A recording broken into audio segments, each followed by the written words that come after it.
Hey dudes, Vims Presents RC, Paddy with you back again.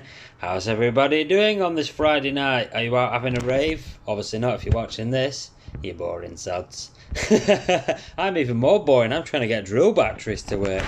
Right, so, come to use my very expensive $29.99 Parkside drill battery now. Now this thing has really been through the wars, the reverse is no longer working. But by the by, last time I had this out was quite a while ago. I do have another drill, you see. So this is just like a household drill, if you will. Odd bits and bobs, you know. You're not going to use a whopping great hammer drill for taking out some little bitty RC screws, are you? So, little screw gun here from Lidl. Have a slight problem when I came to use it. What's the problem, Paddy, you might ask? Battery in, pull the trigger, nothing. You got absolutely bugger all current going to it. Right, so obviously normally you would use a standalone battery, a drill battery charger here, yeah, which has got a little cutout for the battery to sit in and everything, so it's proper, and that just supplies, it's a charge and run charger, and that's why they've got the PCB and the balance board in the back of there, yeah. So instead of using one of them, what I'm going to use here is a little hobby grade LiPo charger. It's nothing fancy, it's just a little 30 watt charger. And what you'll find here is when I plug it in, we'll notice we're jerry rigged up here, pos to pos, neg to neg. Battery resistance. No battery found. Most unusual. So when you plug it into the little one, does the same thing, it won't pick it up. Battery meter. You can see it should have a reading for 3 of those cells because there's 3 18650 batteries in here, as you will see right now. So if I just focus in here, so this is what's actually inside one of these little drill batteries. We all know these 18650s by now, I'm sure. So here's your little PCB board at the back, which enables the chargers to just do run charging, and you've got your 3 18650s in series there, right? So you plug it in here and you'll notice that there's nothing. But how I can tell that it's been ran down to nothing, well, these were basically put away on really low charge. Just like a lithium polymer battery, if you store them at the incorrect charge, what it'll do is it'll ghost drain, parasitic drain, and it'll die. So how do I know that it's not my charger that's faulty? Go along. Boom, right there, you see that? Main 0.72, so the voltage between all of these 18650 batteries is actually less than 1 volt, which means the fail-safes in these and the fail-safes in most chargers won't allow you to actually charge that.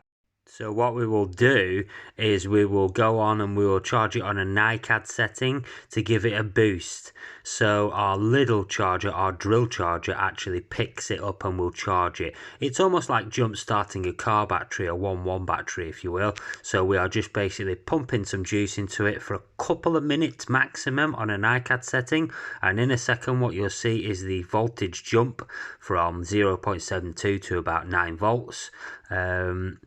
And the reason that is because the nicad is just a push charger. It just pushes current to the batteries, and if we keep watching here, there you go, boom, straight up to 9.91 volts. So we can take that off now because our drill charger will now pick this battery up. We don't need to carry on charging it in nicad. So this is method 2 of how to restore the voltage back in your drill battery so that your drill charger can pick it up. Here you will see that these are 3.6 volts per cell, so that's 10.8 in total. So we need to get it to roughly the 9.5 to sort of 10 volts range-ish, so our drill battery can then pick it up, just like our first method. We're trying to work towards that voltage by giving it a little boost. Now obviously first time we use nicad charging, now this time we're going to use a slightly different method. So we need to get this as close to a charging range so our chargers, like I just showed there, can pick these up. Now if you don't have a hobby grade charger, yeah, and you're stuck with a Lidl charger, So you've only got your module, your Lidl module. If you have a 12-volt battery, you'll notice here this is a lithium polymer battery. This is one of my old ones. A really reliable brick, that actually, a Flareon brick, Flareon, whatever you want to call it. Right, so what you can do is you can jump start it off this pack. So much like jump starting your car, identify your negative and your positive. Positive here because we've got the red lead going to it, and that's our negative here because we've got the other red lead going to there, right? So what you can do is go and get yourself a battery, roughly 12 volt, like I said. I apologise if this is not focusing the best. I've not used crocodile clips in a while, I'll tell you that. Crocodile clip numero unos. So we get our second crocodile clip. And you see now that this battery is connected pos to pos and neg to neg on this little drill battery. Leave that for about 5 minutes. It's not going to sucker this down massively because this has got way more amperage than these batteries. It's also will sit slightly higher at voltage when it's full anyway. This is sitting about 12.6 at the moment. Yeah, because it's fully charged. So what you will want to do is go and get your little charger back out after 5 minutes. Take the crocodile clips off again. So this battery here has not been rescued nicad wise on here, yeah. What you'll find is this has been just plugged into here. I previously already had this on for 5 minutes, yeah. You will notice how you can tell this is working. Feel your positive. What you'll feel off your positive after a while is a slight, and I mean a very slight, warmth. Not off your negative pole, just off your positive. So with that being said, you'll give that 5 to 10 minutes tops, and when you pop this back on your charger, what you will find is that it's back up to around what we had on here. So I wonder if we could just quickly pop this off, and I can show you now that that has actually worked, and I'm not just talking out my backside. Let's have a look. So we'll slide the neg in there, and let me focus. We'll pop that up. Yeah, see, it saw a little spark there, so it has charged now, so I know that for a fact. Damn copper wire. Right, so we'll just stuff this in. Obviously, if I had two hands, I would do this properly, right? So let's have a look. Battery meter. Now, the interesting thing with doing this method, yeah, is that you'll see here, it's not balanced, so it's reading nothing on the cells. But here, you can see we're actually sitting at 10.27 now. So what you can do is go back out, and it'll probably tell me now that it's actually full, because that's not far off full. You see there we've got 3S setting, which is 10.8 volt nominal, 1.5 amp charge. Probably tell me it's full now. Oh no, it's taking it. There you go. So there you go. It's charging off the lithium ion setting now, whereas before, and if you put that into your Lidl branded charger, it won't pick it up. Yeah, so this is just a method to jump start it. Two methods, in fact, to jump start a battery. One, if you've got a hobby grade charger. Obviously, I'm just using this as an example, and as a method through the nicad charge method. Great for nicad charging because you can keep an eye on what's going on here.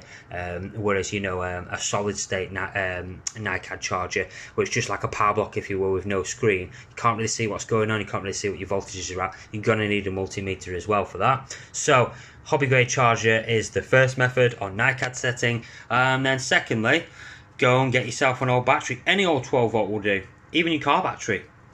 If you took this out to your car, your 1.1 car I mean, and hooked up some crocodile clips like this, like so, like I did a second ago, not for long though, 5 minutes tops, and I mean 5 minutes tops. Feel this, and when this is getting the positive terminal is getting slightly warm, and I mean very slightly warm, then it's time to take off. You'll be able to go back to your charger and pop it in. Right, so another way of checking, so you know I'm not talking out my backside again. I'll move this out of the way now. Final test would be to pop this back in, wouldn't it? So let's pop this back in the drill and see. Oh, yeah, you see it's cut out then, but you can see that it's now started to pick it up. Whereas before, the Lidl charger wouldn't pick it up. This charger obviously wouldn't pick it up either. Let's just try this one quickly. I know this is this has just been battery to battery charged, if you will, to jumper it. So I don't believe that this will have a much greater amount of charge, but probably a little, because it's just sat at a nominally higher voltage now. So look, and there you go. So obviously the main aim for this is to jumper it so you can use your original drill charger, and the reason I say that is because it will balance it, and it will balance it through you've got your pos, neg, and balance terminals there, which obviously this is set up to take balance taps. I could wire in a balance tap if I wanted to, but it's a lot of work for a £15 drill battery. But this is just another method of how to get you back wrenching and whatever you're doing with your drill. It's a great method for kickstarting it for your original Lidl charger, or your drill charger, any drill charger. So yeah, cheers for watching, guys.